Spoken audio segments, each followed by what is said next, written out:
ნიკოლა სარკოზი ამ დრომდე პატიმრობაში რჩება 48 საათიანი ვადა ზეგდილის 8 საათზე იწურება. საფრანგეთის ექს-პრეზიდენტი პროკურატურა მას შემდეგ დააკავა, რაც ფრანგი კონსერვატორების ლიდერი პარიზის გარეუბნის ნანტერის პროკურატურაში დღეს დილის 8 საათზე გამოცხადდა.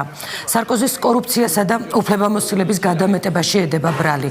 გუშინ საღამოდან პატიმრობაში არიან სარკოზის ადვოკატი ტერი ერზოგი და საკასაციო სასამართლოს კიდევ 2 ადვოკატი, ჟილბერ აზიბერი და პატრიკ სასუ. გამოძიება ვარაუდობს, რომ ნიკოლა სარკოზიმ და მისმა გარემოცვამ სასამართლოში ადვოკატებსა და პოლიციაში საიდუმლო ინფორმატორების ქსელი შექმნა, რომ მისი საშუალებით ექს-პრეზიდენტთან დაკავშირებული სასამართლო საქმეებისთვის ედევნებინა თვალი.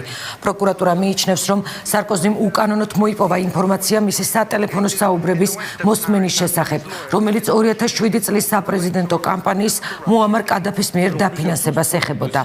საფრანგეთის ექს-პრეზიდენტისთვის წარდგენილი ეს ბრალდება ჯერ დადასტურებული არ არის.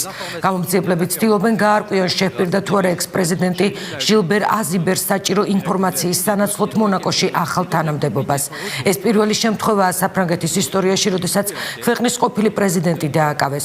გავრცელებული ინფორმაციით სარკოზის პატიმრობის ვადა შესაძლოა კიდევ 1 დღით გაუგრძელონ. მიუხედავად იმისა, რომ გამოძიებას მისი დაკავების უფლება მხოლოდ 48 საათის განმავლობაში აქვს.